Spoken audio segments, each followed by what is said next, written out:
इस खौफनाक कहानी की शुरुआत होती है उस सफेद रंग के ड्रम से, जिसने पूरे इलाके में सनसनी फैला दी थी। जालंधर बाईपास के पास एक खाली प्लॉट में सुबह सुबह कुछ लोग कचरा फेंकने पहुंचे थे। तभी उनकी नजर एक बड़े सफेद ड्रम पर पड़ी। शुरुआत में किसी ने उस पर ज्यादा ध्यान नहीं दिया, लेकिन जैसे ही एक आदमी ने पास जाकर देखा तो उसकी रूह कांप गई। ड्रम का ढक्कन थोड़ा खुला हुआ था और अंदर प्लास्टिक में लिपटा हुआ कुछ दिखाई दे रहा था। उसने झांक कर देखा और अचानक जोर से चीख पड़ा। ड्रम के अंदर एक युवक का कटा हुआ सिर रखा हुआ था। ये नजारा इतना भयानक था कि वहाँ मौजूद लोगों के पैरों तले जमीन खिसक गई। कुछ ही मिनटों में आसपास के लोग भी वहाँ जमा हो गए और किसी ने तुरंत पुलिस को फोन कर दिया। थोड़ी ही देर में पुलिस की गाड़ियां सायरन बजाती हुई मौके पर पहुंच गई। पुलिस ने ड्रम को पूरी तरह खोला तो सबके होश उड़ गए। अंदर एक युवक का कटा हुआ सिर प्लास्टिक में पैक करके रखा गया था। ये साफ था कि ये कोई साधारण हत्या नहीं थी, बल्कि बेहद बेरहमी और प्लानिंग के साथ की गई वारदात थी। पुलिस ने तुरंत पूरे इलाके को घेर लिया और जांच शुरू कर दी। जैसे जैसे तलाशी आगे बढ़ी, मामला और भी डरावना होता चला गया। ड्रम से थोड़ी दूरी पर झाड़ियों में तलाश की गई तो वहां से कटे हुए दोनों हाथ बरामद हुए। पुलिस के होश उस समय उड़ गए जब थोड़ी दूर और खोजने पर कटे हुए दोनों पैर भी मिल गए। लेकिन सबसे भयानक चीज अभी बाकी थी। कुछ ही दूरी पर झाड़ियों के बीच एक कटा हुआ धड़ पड़ा हुआ मिला, जिसे पहचान पाना भी मुश्किल था। हैरानी की बात यह थी कि शरीर के कुछ हिस्सों को जलाने की कोशिश भी की गई थी, जैसे हत्यारे पहचान मिटाना चाहते हों। पुलिस वालों ने एक एक करके शरीर के सभी टुकड़ों को इकट्ठा किया और सावधानी से पैक कर पोस्टमार्टम के लिए भेज दिया। पूरे इलाके में दहशत फैल चुकी थी और हर किसी के मन में बस एक ही सवाल था कि आखिर इतनी बेरहमी से किसी को क्यों मारा गया। जांच शुरू हुई तो आसपास के थानों से गुमशुदगी की रिपोर्ट खंगाली गई।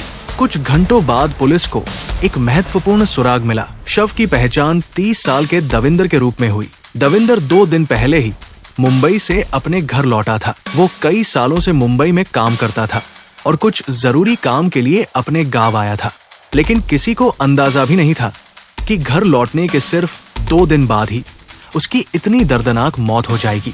जांच में पता चला कि जिस दिन दविंदर घर पहुंचा था वो सिर्फ 15 मिनट ही घर में रुका था। उसने घर वालों से थोड़ी देर बात की और फिर कहा कि वह एक दोस्त से मिलकर आता है। ये कहकर वो घर से बाहर निकल गया, लेकिन वो कभी वापस नहीं लौटा। शाम तक जब वो घर नहीं पहुंचा तो परिवार वालों को चिंता होने लगी। उन्होंने उसका फोन मिलाया, लेकिन फोन बंद आ रहा था।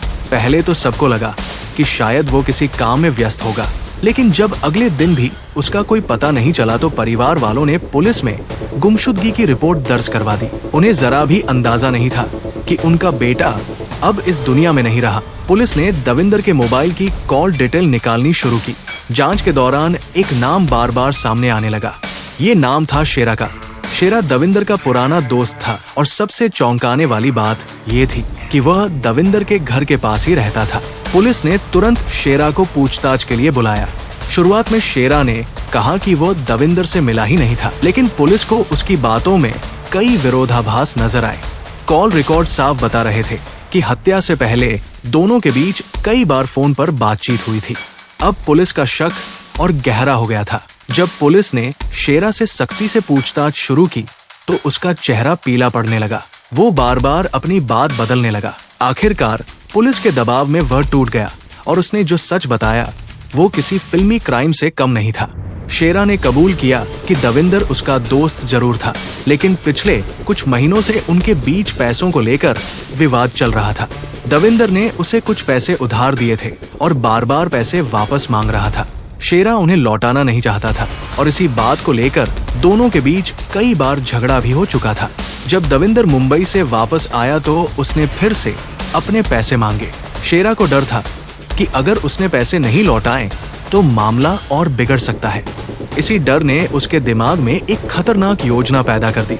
उसने दविंदर को फोन किया और कहा कि आकर बात करते हैं और सब कुछ खत्म कर देते हैं। दविंदर को लगा कि उसका दोस्त समझौता करना चाहता है, इसलिए वो उससे मिलने के लिए घर से निकल पड़ा, लेकिन उसे नहीं पता था कि वो अपनी मौत से मिलने जा रहा है। पुलिस जांच में सामने आया कि शेरा ने अपने 2 साथियों के साथ मिलकर दविंदर को एक सुनसान जगह पर बुलाया था। वहाँ पहले से ही हत्या की पूरी योजना बनाई जा चुकी थी। जैसे ही दविंदर वहाँ पहुंचा, तीनों ने मिलकर उस पर हमला कर दिया। दविंदर ने खुद को बचाने की बहुत कोशिश की, लेकिन 3 लोगों के सामने वो अकेला पड़ गया। कुछ ही मिनटों में उसकी हत्या कर दी गई, लेकिन हत्यारों का प्लान यही खत्म नहीं हुआ। उन्होंने पहचान छुपाने के लिए दविंदर के शव को टुकड़ों में काट दिया, फिर उन टुकड़ों को अलग अलग जगह फेंक दिया। सिर को एक ड्रम में पैक करके रखा गया और बाकी हिस्सों को झाड़ियों में फेंक दिया गया। कुछ हिस्सों को जलाने की भी कोशिश की गई ताकि पुलिस पहचान ना कर सके। हत्यारों को लगा कि उन्होंने सबूत पूरी तरह मिटा दिए हैं और पुलिस कभी उन तक नहीं पहुंच पाएगी, लेकिन उनसे एक छोटी सी गलती हो गई। उन्होंने दविंदर का मोबाइल फोन बंद जरूर किया, लेकिन उसे अपने पास ही रख लिया।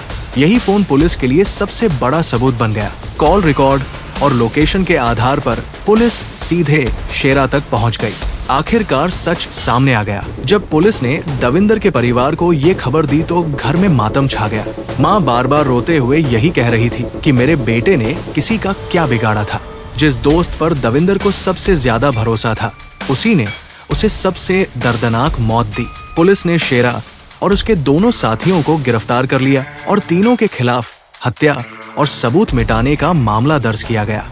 पूरे इलाके में ये मामला चर्चा का विषय बन गया। लोग हैरान थे कि एक दोस्त अपने ही दोस्त के साथ इतनी बेरहमी कैसे कर सकता है। इस घटना ने एक कड़वी सच्चाई सामने ला दी कि कभी-कभी इंसान का सबसे बड़ा दुश्मन कोई अजनबी नहीं, बल्कि वही होता है जिस पर हम सबसे ज्यादा भरोसा करते हैं। और दविंदर के साथ भी यही हुआ।